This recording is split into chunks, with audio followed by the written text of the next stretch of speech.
Bụi ra. Mà ớt vấy quá. Mà các bạn bụi chết quá. Ủa này mình lại ông thông ui. Mà trời rắn bán ui à, thằng thủ bán nha. Một rắn với nó ui. Chạm đã sân này.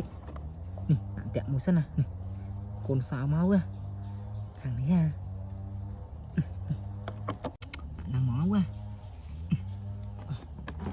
Bỏ thân này. Con này ha.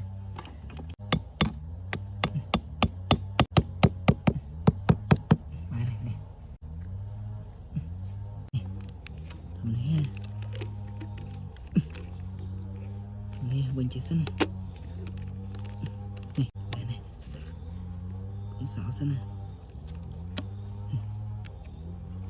Thằng này chơi. Wow, em tên này.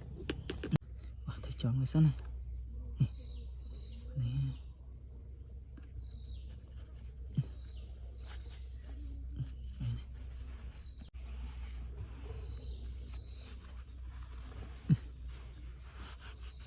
Bỏ này sân này.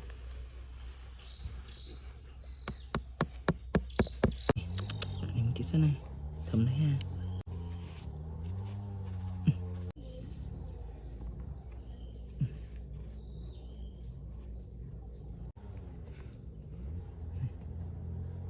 Bài này bên đây em tên là chính món đang chóp à giờ này lùa mới sân này thật bù luôn là cho nó cái này clip này em tên này wow chạy em như em quá lục quên vọt bụp quá bài này tụi cho nó chạy sân này